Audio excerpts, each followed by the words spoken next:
Allah dan pemirsa USM TV.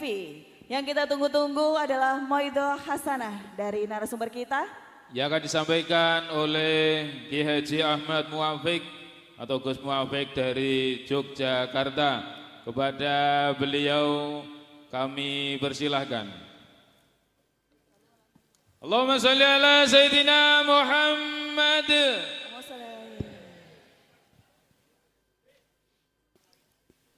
Assalamualaikum warahmatullahi wabarakatuh. Bismillah, alhamdulillah, salatu wassalamu ala rasulillah Sayyidina Muhammad ibn Abdullah wa ala alihi wa ashabihi wa azwajihi wa dhurriyyatihi wa ahli baitihi wa man tabi'ahum bi ihsan ila yaumil qiyamah. Para alim, para ulama, para kiai, sedaya kemawon ingkang kula hormati. Bu Wali, ingkang kula hormati. Yang kalau hormati pengasuh gandrung Nabi Buzam, yang kalau hormati saya kemawon para hadirin wal hadirat ingkang minulya. Alhamdulillah senaosa macet tutuk.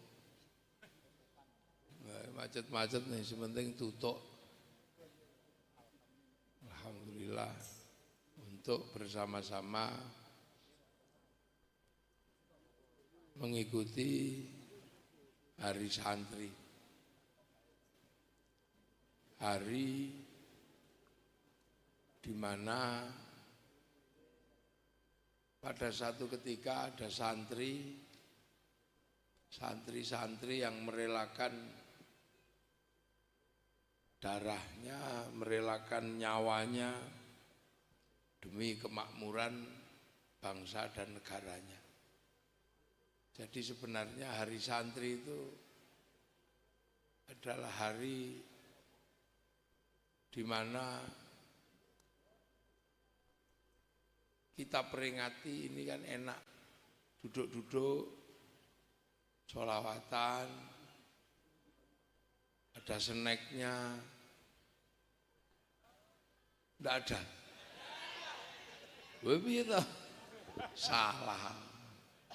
Wis tekone bengi salah. Ada snacknya enggak ada.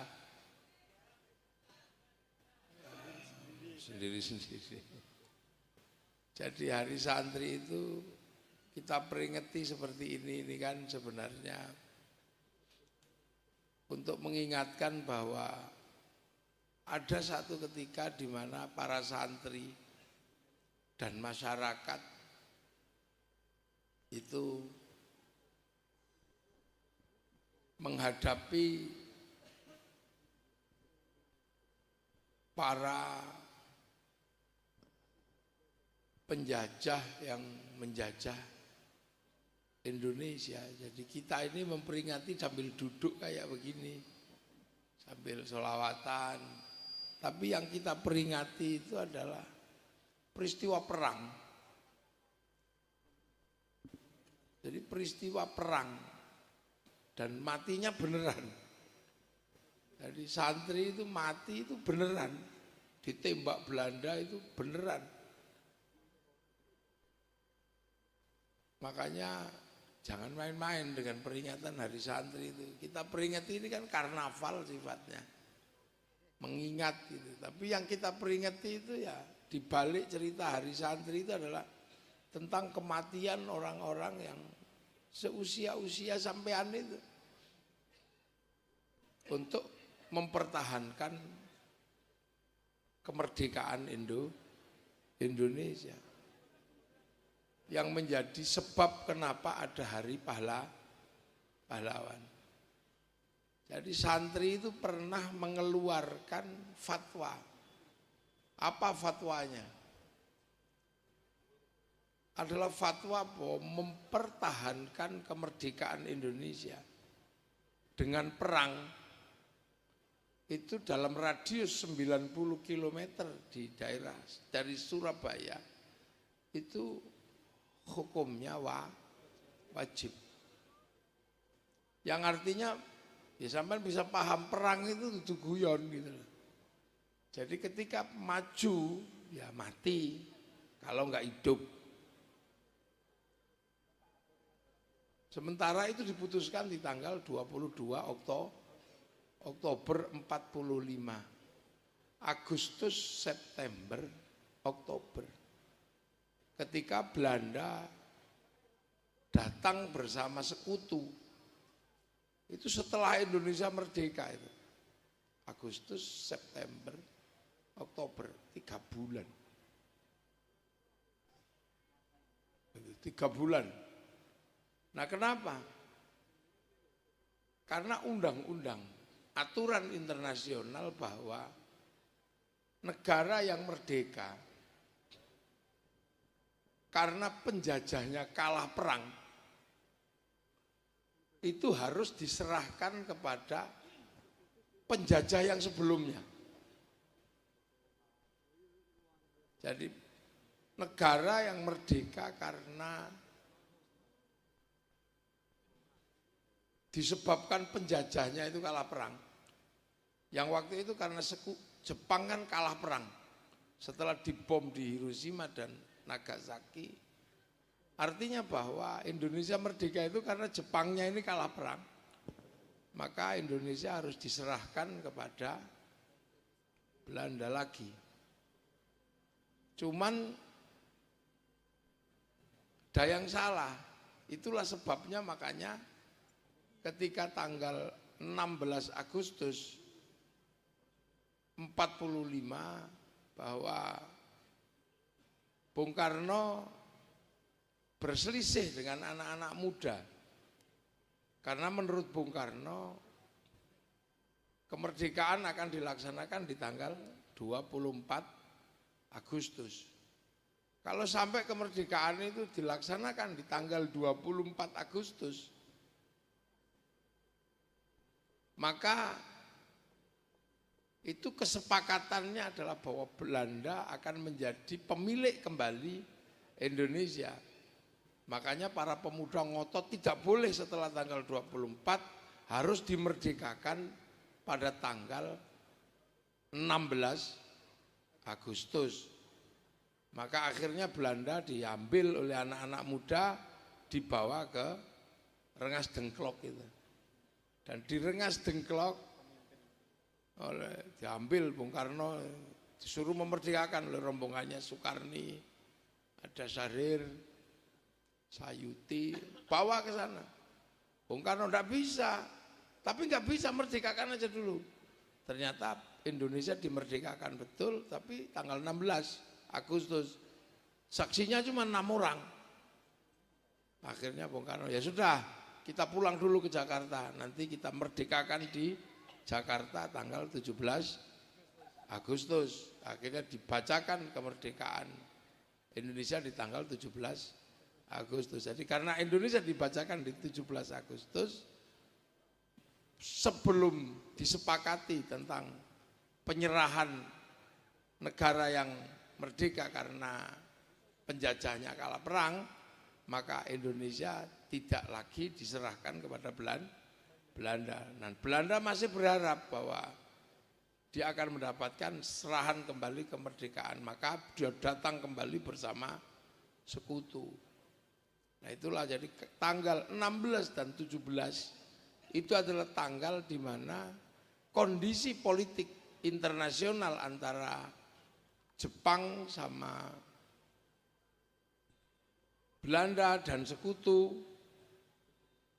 memaksakan Indonesia harus merdeka di tanggal itu. Jadi makanya kalau ada yang mengatakan si A, si B yang menentukan tanggal 17 Agustus, itu sebenarnya adalah sesuatu yang bisa dikatakan huak, ngarang.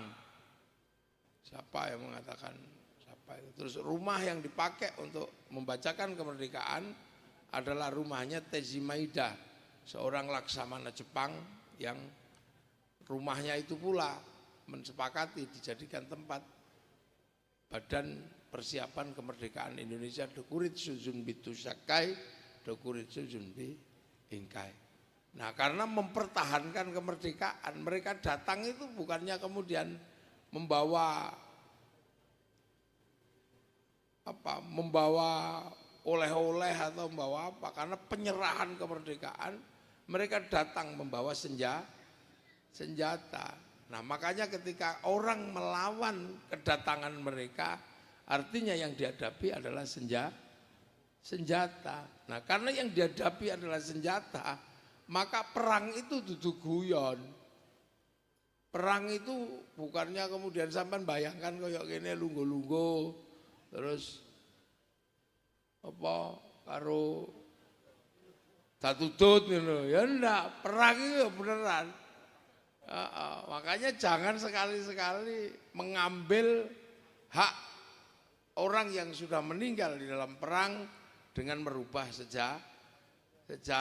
Itu makanya kita agak sensitif kalau merubah sejarah itu. Karena sejarah itu didirikan oleh nyawa dan kubangan darah anak manusia demi perjuangan kemerdekaan. Makanya sampai ojo macam-macam dengan hari santri itu.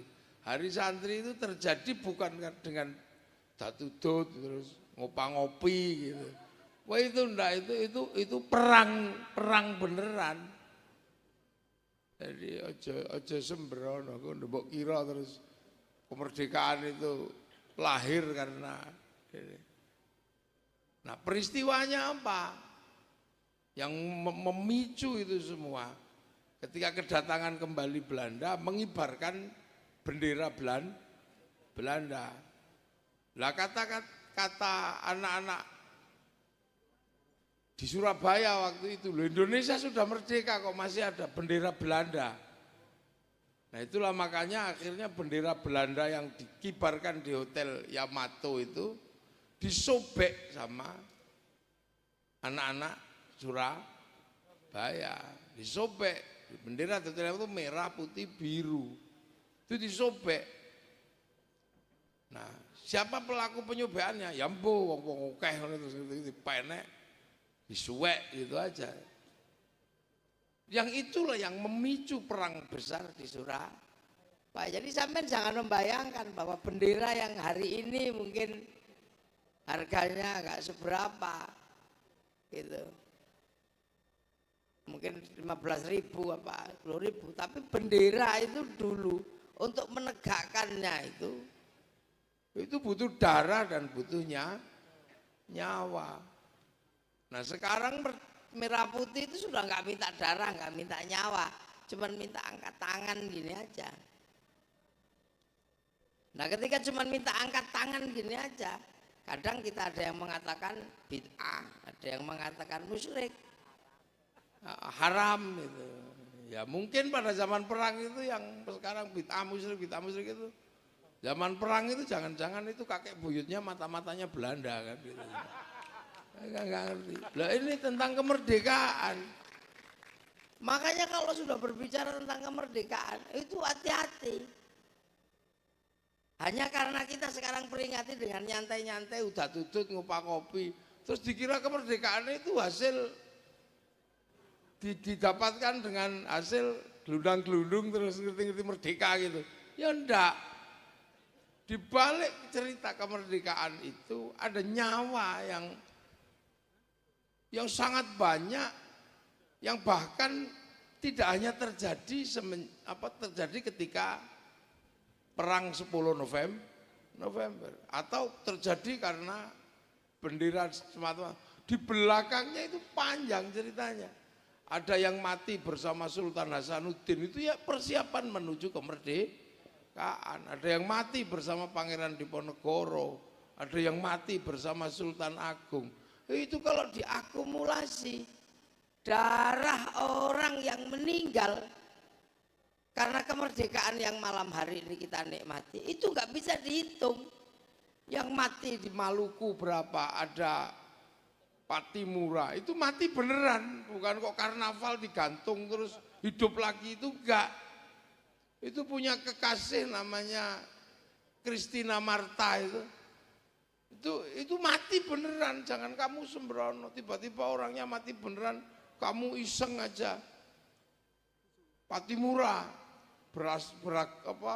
nama aslinya Ahmad Lusi, itu ya jangan kamu aneh-aneh aja. Sekarang kan banyak sekali orang iseng. Orang-orang yang meninggal itu dalam bahasa agama, itu masih hidup. Dan itu banyak sekali. Pangeran Diponegoro itu kenapa nyerah?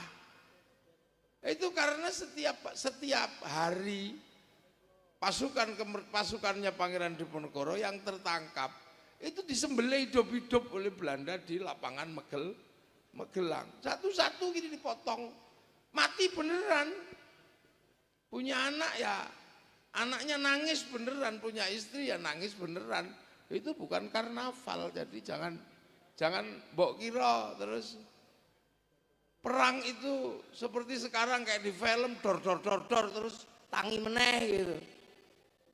Kita kan memperingati misalnya ketusuk bambu dibikin tertusuk, terus ininya dikasih warna merah-merah gitu, itu betadin, ada ususnya, usus ayam gitu. Karena karnaval kita, tapi di waktu itu beneran mati. Pangeran Diponegoro itu diasingkan beneran. Cut Nyak diasingkan beneran. Jadi kita menikmati hari ini sambil udah-tutut, sambil karnaval. Ini untuk mengingat siapa? Mengingat bahwa di balik kemerdekaan hari ini itu ada ribuan nyawa yang mati beneran. Nah makanya orang-orang yang merelakan darahnya dan nyawanya ini untuk dikorbankan demi apa? Demi kemerdekaan manusia dalam bangsanya, dalam negaranya atau dalam agamanya. Itu berkedudukan khusus. Apa kedudukannya? Orang ini disebut orang yang mati di jalan Allah. Nah orang yang mati di jalan Allah itu ya enak. Mendapatkan kedudukan apa? Bal ahyaun, dia masih hidup. Inda rabbihim yurzaqun. Di sisi Allah mendapatkan rezeki. Makanya orang-orang yang sudah meninggal di jalan Allah ini disebut orang-orang yang masih hidup walaupun sudah meninggal dalam kondisi waktu itu. Makanya la taqulu lima yuqtalu fi sabilillahi amwat bal ahyaun, masih hidup. Nah itu makanya karena masih hidup ya ada kuburannya ya kita ziarahi, ada namanya ya kita fatihai, kita doakan. Makanya sampai jangan macem-macem sama orang-orang yang meninggal di jalan Allah ini. Jangan kamu ganti kuburannya, jangan kamu ganti namanya, jangan suka-suka kamu aja tiba-tiba iseng namanya kamu ganti terus kuburannya kamu ganti lah, itu makanya nggak boleh. Dan itu yang jadi perkara itu ya karena itu. Nah ini karena apa? Pahlawan. Ya mungkin bukan bapak kita kan, pahlawan. Bapaknya siapa? Ya udah biarin aja dia yang mati itu kita sebut orang tuanya siapa, bapaknya siapa, sesuai namanya. Karena nggak boleh orangnya masih hidup terus kita ganti namanya, kita akui sejarahnya. Merah putih itu yang mati itu berapa? Tiba-tiba ada orang iseng kakek kami yang buat. Nah, itu ngaco namanya. 17 Agustus itu darah dan nyawa berapa untuk menentukan perang itu. Ya makanya jangan kamu akui bahwa yang nggak ikut-ikutan terus tiba-tiba kami yang menentukan 17 Agustus. Pancasila itu tegaknya yang mati berapa? Ya kamu jangan ikut-ikutan. Kalau kemudian benar-benar nggak ikut ya jangan mengatakan Pancasila kami yang buat. Ini kan sekarang banyak sekali orang iseng mengklaim sejarah para pahlawan. Itu darah orang. Kalau cuma mengklaim siapa yang nanam pohon jambu aja nggak apa-apa. Wong modalnya cuma pohon sama sekop aja ya nggak apa-apa. Loh ini pentingnya orang nggak boleh. Nah, saya mesti ngomong karena banyak sekali sekarang orang itu mengklaim jasa orang. Kalau cuma mengatakan, yang nanam pohon Cipluan itu saya, nggak apa-apa, wong Cipluan modalnya nggak besar. Tapi tentang kemerdekaan dan sejarahnya, ini sejarah tentang kematian orang, sejarah tentang nyawa orang, sejarah tentang kubangan darah yang ada di balik sejarah kemerdekaan. Lah kenapa santri waktu itu sampai berani mengambil alih? Padahal sekarang aja orang masih berdebat, ada yang mengatakan negeri ini togut, itu ada mengatakan itu. Tapi kenapa santri malahan yang orang kampung, desa, saat murid Kiai, waktu terutama Kiai Hasyim, kok sampai berani mengatakan bahwa mempertahankan kemerdekaan Indonesia itu adalah fardu ain. Kenapa? Lu kalau sekarang kan malah ada yang mengatakan ini negeri togut, orang negeri kafir, negeri musyrik, ada yang begitu.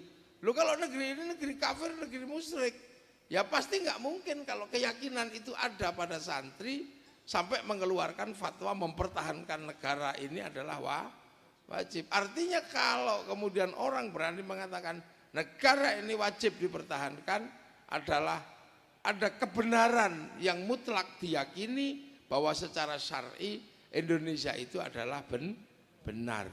Makanya sampai harus berani mengeluarkan. Nah itu. Nah kenapa negara ini harus dipertahankan? Karena sampai hari ini negara manapun di dunia yang diisi oleh kaum muslimin terbesar di dunia, itu dimanapun kaum muslimin, itu teladannya adalah Rasulullah. Jadi di mana kaum muslimin menghuni sebuah tempat, teladannya itu pasti Rasulullah. Nah, umat Islam yang mampu meneladani Rasulullah dari sikap sunnah harian sampai sunnah itu hanya Indonesia. Kalau yang lain ini hari ini mencontoh Rasulullah itu kan lebih mengambil sunnah-sunnah yang gampang. Misalnya sunnah gampang itu kan sunnah jenggot itu kan gampang. Karena wong jenggot itu rasa mbok cukur dawa dhewe itu sunnah gampang. Atau sunnah cingkrang itu sunnah yang mudah, asal kamu potong katokmu itu aja rada dhuwur. Apa meneh sunnah rabi akeh ngono malah paling gampang. Lah itu sunnah-sunnah yang enggak susah. Karena itu sunnah yang sifatnya pribadi. Orang makan pakai jari tiga gitu, sebut sunnah. Itu kan gampang, tinggal kalau nggak bisa jari tiga, jari tiganya pegang sendok atau sumpit. Sunnah terus sholat, sikile begeke-begeke gerayang-gerayang, itu kan sunnah-sunnah gampang. Sunnah yang nggak terlalu susah.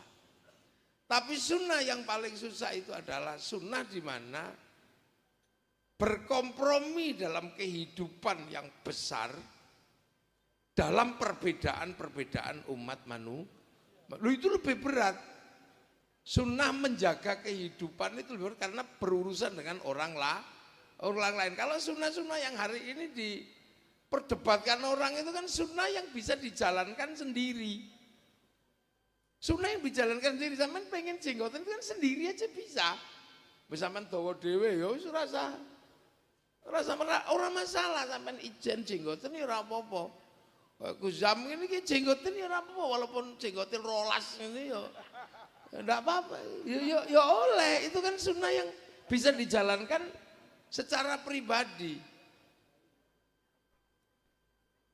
Ya makan 3 jari itu kan gampang. Cingkrang itu gampang.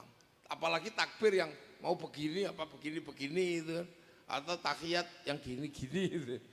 Itu kan sunnah yang secara personal semua orang bisa melakukan, tinggal tuntunannya yang mau dipakai yang mana. Apalagi yang tadi saya sebut selalu mengatakan bahwa nikah lebih dari 1 itu sunnah. Itu kan sunnah gampang.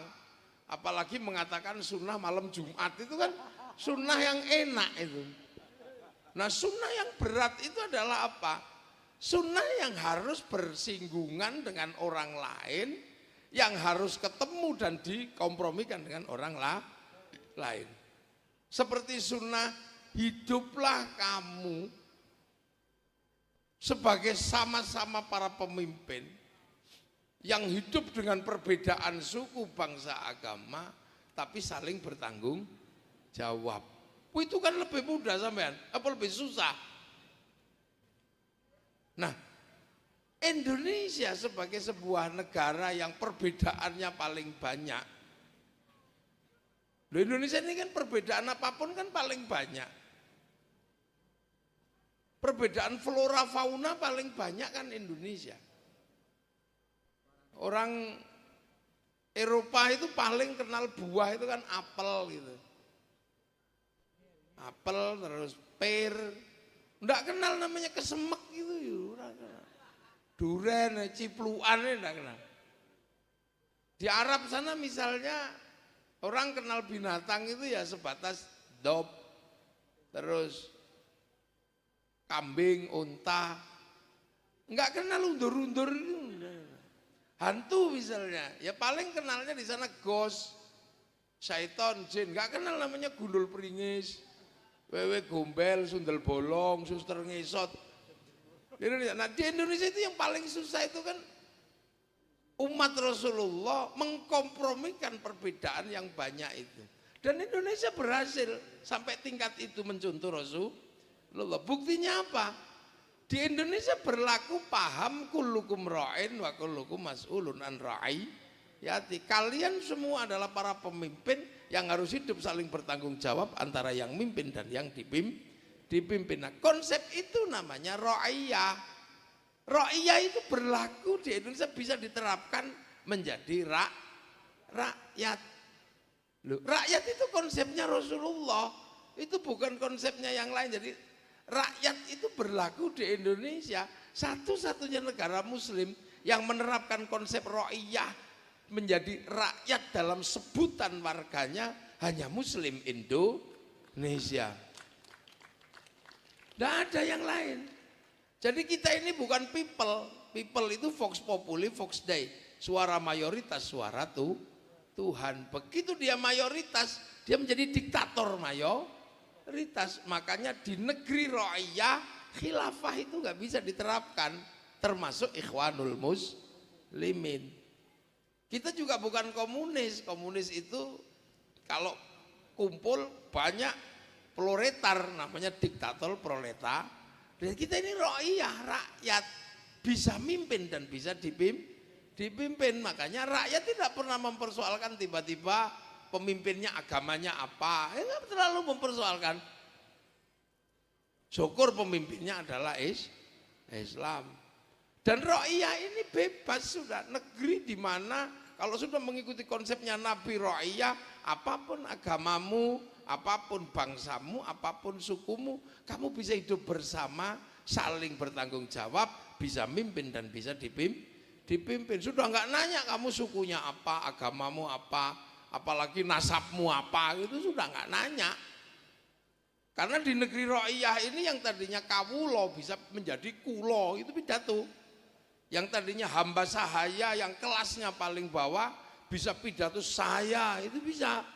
Yang abdi tadinya seorang bawahan paling rendah bisa pidato abdi mah, itu bisa. Yang pukulun yang tadinya panggilan para dewa bisa turun menjadi ulun, itu di Banjarmasin.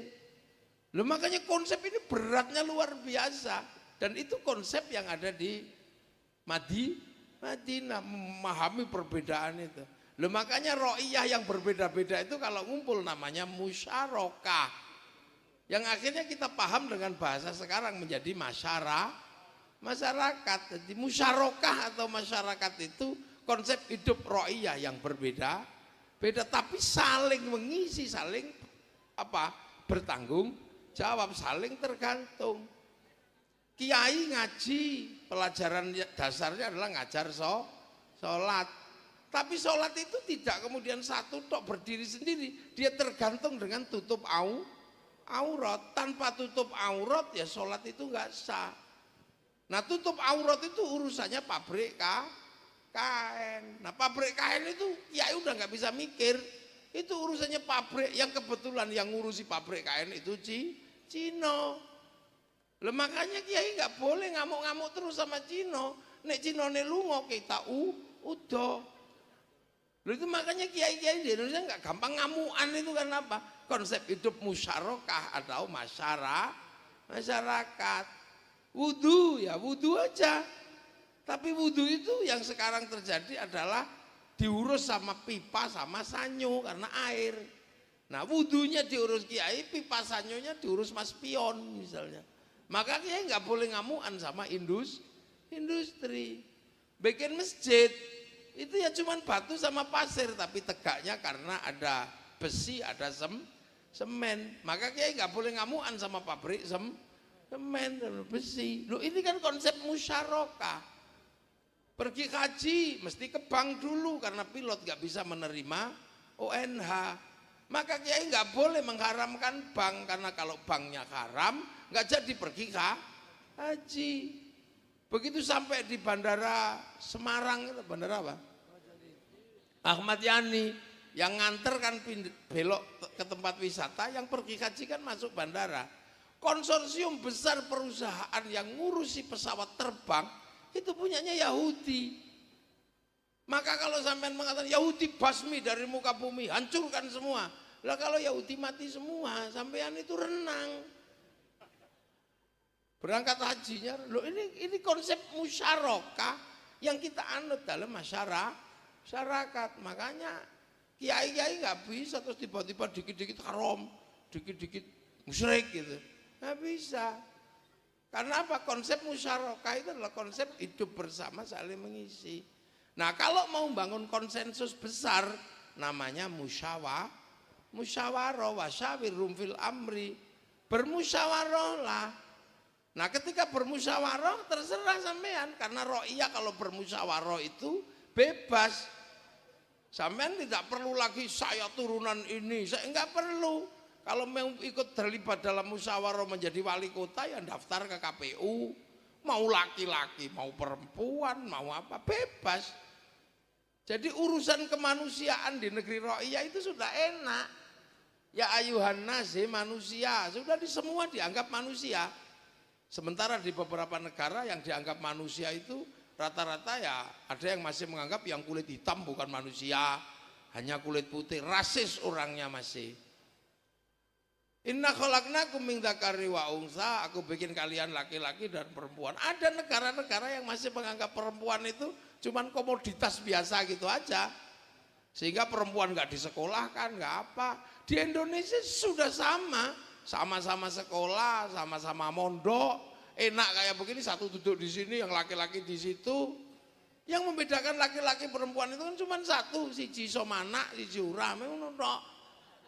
Siji ambune wangi, siji ambune apek, yang lain bisa. Loh makanya di negeri kita ini laki perempuan sudah setara. Pendidikan sama. Waj'alnakum syu'uban wa qabaila. Ada beberapa yang menganggap bahwa suku yang lain itu masih jelek, masih terbaik adalah sukunya kami yang terbaik, kami bangsa terbaik.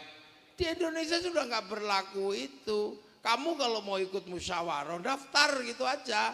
Pengen jadi lurah daftar. Kamu pengen menjadi orang pinter punya anak pondokin. Anak bapaknya tukang sapu, anaknya mondok pinter. Jadi kiai nggak ada yang nanya kamu anaknya siapa, nggak ada yang nanya, itu Indonesia karena konsep musyarakah dan musyawarahnya ini paralel. Jadi makanya nggak ada orang itu daftar aja, mau jadi presiden ya daftar gitu aja di Indonesia. Kamu daftar gitu aja mau jadi presiden. Setelah itu cari teman yang banyak, kalau nggak punya teman banyak ya beli gitu aja. Mau jadi DPR ya daftar, nggak ada yang nyalain nanti sampai itu. Pak Jokowi walaupun tukang mebel bisa jadi presiden. Pak Prabowo mantu presiden ya juga bisa jadi presiden. Gus Dur, Kiai bisa jadi presiden.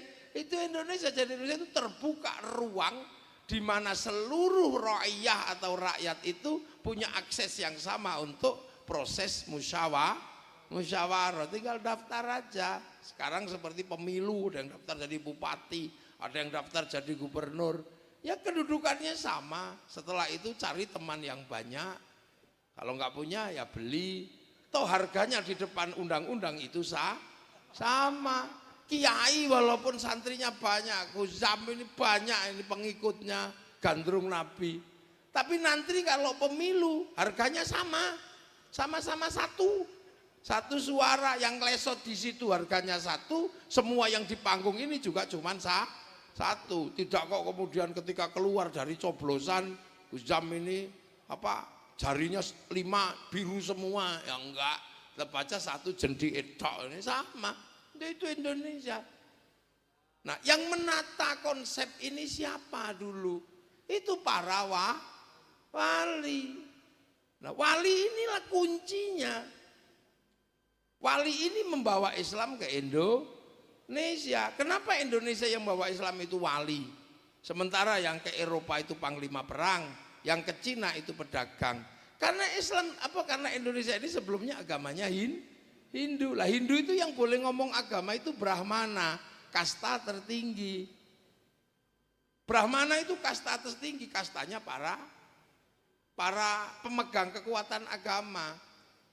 Nah, petani, pedagang itu sudra nggak boleh ngomong agama. Makanya kalau dia mengatakan Islam disebarkan oleh saudagar, itu secara epistemologi pengetahuan itu bodoh, nggak pas. Nah, yang bisa ngimbangi Brahmana itu para wali. Nah, wali inilah yang akhirnya menanam Islam di Indonesia. Karena Islam itu pertama datang sendiri, Nabi wakafa billahi syahida Muhammadur Rasulullah, Nabi sendirian. Baru walladzina ma'ahu dapat pengikut, ribut sama orang kafir, asyidda walal kufar, terus rekonsiliasi, ruhama ubainahum, tarahum ruka'an sujada yabtaguna fadlan minallah waridwanan simahum fi wujuhi min athari sujud. Terus ada digambarkan dzalika mathaluhum fit Taurat wa mathaluhum fil Injil kazar'in. Islam itu digambarkan kemudian bergerak seperti tanaman, karena zar'in itu tanaman, maka ketika Islam ditanam menggunakan kalimat lir ilir tandur, bahasa sama bahasa. Nah, ditandur di sini kazar'in, akhirnya kayak sampean tadi ini, kayak sampean yang mestinya tilmidun muridun menjadi santri, saikhun ustadun menjadi kiai mau ditanam di sini. Makanya kiai itu bukan bahasa Arab. Makanya kalau ngumpul tidak bisa dijamakkan kuyaha, itu nggak bisa. Anaknya Gus itu bukan bahasa Arab, terus gawakes itu ya nggak bisa dijamakkan begitu. Nah, itu para wali yang nanam ini, wali yang mengatur bagaimana hidup bersama, sholat jadi sembahyang, musola langgar.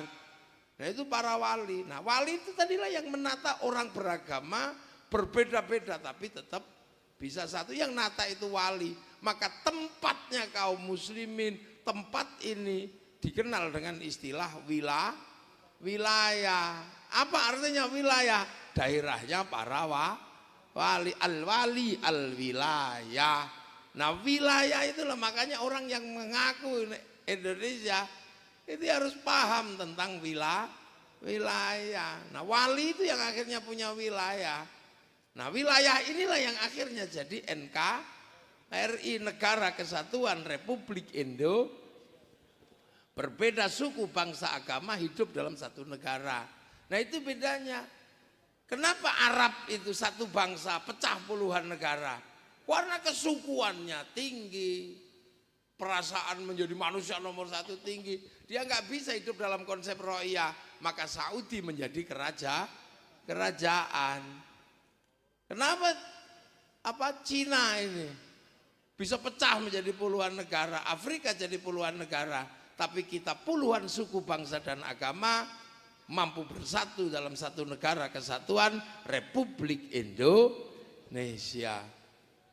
Itu satu-satunya. Loh, makanya begitu kita menjadi NKRI, punya wilayah, sementara penerus para wali itu siapa? Santri. Santri mengaku tegak penerus para wali, maka begitu wilayah NKRI ini diganggu sama Belanda, maka santri turun untuk apa? Mempertahankan kemerdekaan Indonesia. Dan Indonesia ketika merdeka menggunakan payung namanya Pancasila. Apa Pancasila? Tuhan tetap yang tertinggi, ketuhanan yang Maha Esa. Setelah ketuhanan yang tertinggi, dunia ini urusan kedua adalah urusan manusia, karena putaran dunia ini ada pada manusia. Ada sound system juga karena kuping manusia. Ada pabrik mobil karena manusia pengen cepat. Ada pabrik kursi karena bokong manusia. Ada industri pempes karena nya manusia. Ada behel karena giginya manusia. Ada pabrik apa saja, ini ada minuman, ini juga karena dunia ini semua urusannya dengan manusia. Khalaqalakum ma fil ardi jami'a. Maka setelah Tuhan urusannya adalah manusia. Lah manusia nggak bisa hidup sendiri, dia butuh persatuan. Sampean pengen cantik harus bersatu dengan pabrik skincare. Sampean pengen sehat harus bersatu dengan pabrik kesehatan. Manusia nggak bisa hidup sendiri. Sampean kangkepen gini harus bersatu dengan pabrik kipas. Manusia nggak bisa independen. Dia makan juga nggak bisa independen. Dia berhubungan dengan pabrik garam, dia berhubungan dengan pabrik kompor. Nggak ada manusia sendirian. Sekarang kita nyantai begini, baju kita bagus, berhubungan dengan pabrik mesin cuci. Manusia nggak, maka hidup itu butuh persatuan. Kalau nggak pakai persatuan, manusia nggak bisa hidup. Nah, untuk menghargai persatuan, orang harus menganggap manusia itu setara, berbeda-beda tapi setara. Nah, orang yang bisa memahami seperti itu menggunakan konsep kerakyatan. Maka setelah persatuan, penghargaan terhadap perbedaan untuk hidup dalam satu tanggung jawab, namanya kerakyatan. Hanya kerakyatan dan kesetaraan menghargai manusia, manusia bisa hidup bersama. Tapi hati juga nggak mudah. Bagaimana hidup dengan berbeda agama, kadang kita masih marah. Dipimpin orang yang beda agama kita ngamuk. Melihat kelakuan bangsa orang kita ngamuk. Ya udah, kita hidup bersama, saling rukun. Nah, jiwa yang bisa menghargai perbedaan, jiwa yang bisa menghargai hak orang lain, itu adalah jiwa yang penuh pancaran ketuhanan. Nah, jiwa yang penuh pancaran ketuhanan itulah yang disebut jiwa yang penuh hikmah. Makanya kerakyatan itu hanya bisa dipimpin oleh hikmah. Ud'u ila sabili rabbika bil hikmah. Itu makanya tegas itu kerakyatan di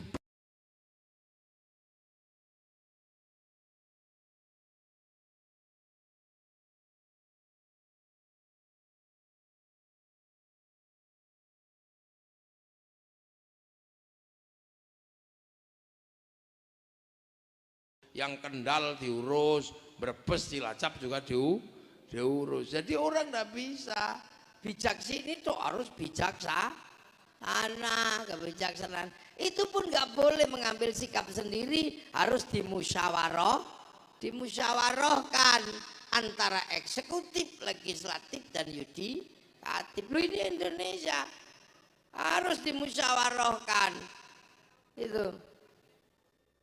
Tapi kalau kamu musyawarah malah ribet, pakai perwakilan. Makanya yang jadi bupati ya satu orang, yang jadi DPR sesuai partainya. Monggo. Yang penting apa? Tujuannya adalah keadilan sosial bagi seluruh rakyat Indonesia. Tasarruful imam ala ra'iyah manutun bil maslahah. Nah, kemaslahatan sebuah negara nggak bisa dibikin sendiri, harus lewat undang-undang nggak bisa dibuat tanpa parlemen nggak bisa ada tanpa partai politik. Maka kalau sampai mau terlibat dalam musyawarah, jangan kemudian anti politik, karena jalan juga keputusan politik, keamanan juga keputusan politik. Malam hari ini bisa ada pengajian di sini juga karena keputusan politik. Sampean bangun masjid itu di pojok situ karena keputusan politik. Semuanya pakai keputusan. Nah, sekarang kita ini kadang pengen Indonesia aman, pengen jalan bagus, tapi anti politik. Jangan sampean bisa sekolah nyaman itu karena keputusan politik. Maka jarine wong Jawa nek wedi aja wani-wani, nek wani aja wedi. Sampean pengen negara bagus, jalan bagus, tapi lihat partai politik sampean sinis. Nah ini salah. Karena nggak ada keputusan tanpa keputusan parlemen, parlemen nggak ada tanpa partai politik. Kedudukannya sampean nggak boleh benci sama wudhu. Karena pengen sholat tok, soalnya sholat itu tidak sah kalau nggak pakai wudhu. Nah itu namanya malayatimul wajib illa bihi fahuwa wajib. Seperti orang bikin rumah tingkat 4, nggak ada yang merintah. Terserah sampean mau bikin rumah tingkat 4 apa tingkat 10, itu nggak wajib. Tapi kalau sampean sudah bikin rumah tingkat 4, tingkat 5, yang wajib cuma satu, apa? Bikin tangga. Gawe ondone tok lho, iku sing wajib. Liyane terserah sampean mau gawe tingkat 10, hotel tingkat 50 ya nggak apa-apa, tapi yang wajib itu bikin lift atau tangga lah. Tangga-tangga inilah yang harus wajib. Nah, pilkada, pemilu legislatif, pemilu apa, itu sebenarnya tangga menuju kemakmuran rakyat. Makanya kita semua pada satu titik tidak boleh anti itu. Karena itu semua dalam rangka apa? Menjaga harkat martabat manusia yang punya kedudukan sebagai makhluk terbaik. Laqad khalaqnal insana fi ahsani taqwim. Ini harus dijaga. Nah, cara menjaganya Allah menurunkan agama. Kalau enggak sumarodatnau asfala safilin, maka diturunkan agama. Apa agama? Amanu wa amilus sholihat. Maka manusia yang baik, agama yang baik harus dijaga. Siapa yang jaga? Sumpah Allah di paling depan, watin demi buah tin, simbol ulul azmi Nabi Nuh, wazaitun simbol Nabi Isa, Nabi Ibrahim, wa turisin sumpah Allah pada Nabi Musa. Nah pada Nabi Muhammad apa? Wahadal baladil amin. Dan sudah berbicara tentang keamanan bangsa dan negara. Makanya keamanan bangsa dan negara atau baladil amin harus terjadi untuk jaga manusia yang baik, jaga agama yang baik. Jadi laqad khalaqnal insana fi ahsani taqwim, terjaga, aman wa amilus sholihat terjaga, manusia yang baik terjaga, agama yang baik terjaga. Tapi dua-duanya rusak kalau tidak ada baladil amin, nggak ada keamanan bangsa dan negara. Nah sampean kalau mau terlibat dalam ngurus keamanan bangsa dan negara, ya jadilah bupati, jadilah DPR, jadilah polisi, jadilah TNI. Nah itu, maka konsep baladil amin yang kita anut adalah pakai Pancasila. Dan disitulah maka negara ini benar secara syar'i. Maka Mbah Hasyim Asy'ari tegas mengatakan bahwa mempertahankan kemerdekaan bangsa Indonesia hukumnya wajib. Itu. Yang itulah yang akhirnya kemudian menghasilkan ribuan nyawa mengorbankan dirinya untuk Indonesia. Nah malam hari ini kita peringati dengan udat-udut, bawa spanduk. Lah itu gendera-gendera gandrung Nabi. Mestinya kongkonen nggawa gendera Indonesia barang, Gus. Ngono iku aja kok gendera personal lho. Rupane kiai ini dhewe-dhewe ngono iku ya aja. Ngono, kono gendera merah putih sing gedhe ngono. Ora kaya iku genderane sapa ta ra ketok. Wong rupane sampean yo elek ngono. Tapi keren lho Indonesia nih. Tunggal di Gus Jam sing elek pesek ngono ya rukun kok ngene. Saking gampangnya wong Indonesia, saking indahnya. Dadi mulana aja kok ini tidak bisa. Rakyat itu sekarang berlaku menjadi konsep di mana orang bisa berbeda suku, bangsa, agama, hidup rukun dalam satu negara kesatuan Republik Indonesia. Dan itu tercatat gitu loh. Resolusi jihad santri tercatat, tanggalnya ada, notulensinya ada, daftarnya ada. Makanya ketika negara memberikan hari santri itu diverifikasi nggak main-main. Diverifikasi nggak main-main, catatannya di mana, dokumennya apa, ininya apa. Loh, jadi jangan kamu kira terus hari santri itu diberikan nyoh itu. Karena kita-kita yang ngamuk, woi tolong berikan, enggak bisa. Mau ngotot kayak apa kalau nggak ada datanya, ya nggak bisa menjadi hari pahlawan. Jangan kemudian sekarang ini data nggak ada, ngotot ya nggak bisa. Karena kan banyak, ketika orang ditanya datanya mana, wadah pokoknya, lah mana buktikan, ngotot. Hari Santri itu rapat berbulan-bulan, dokumennya mana, tulisannya mana, berita korannya mana. Jadi kebenaran itu harus dibuktikan sesuai data empiris, data yang nyata. Makanya Hari Santri itu waktu itu nyata, bukan kemudian fiktif. Wah itu perang Kamiola, ada beneran perang. Ya Hasyim Asy'ari yang mengeluarkan resolusi jihad, tanda tangannya ada. Nah sekarang orang itu iseng bikin cerita-cerita yang nggak ada dasarnya, terus minta diakui menjadi kebenaran bersama. Ketika ada orang nggak percaya ngamuk, ini nggak boleh. Itu santri nggak begitu. Makanya santri ini harus rasional isi kepalanya. Karena apa? Tanggung jawab ke depan itu berat. Islam juga tantangannya semakin berat. Bangsa dan negara tantangannya semakin lama semakin berat. Nggak bisa pakai asumsi-asumsi, itu udah nggak bisa. Harus berdiri tegak dengan data-data besar yang dibuktikan oleh data-data peradaban. Jadi Hari Santri bukan pemberian siapa-siapa, tapi karena santri terbukti secara nyata melibatkan diri dalam sejarah perjuangan kemerdekaan Indonesia. Assalamualaikum warahmatullahi wabarakatuh.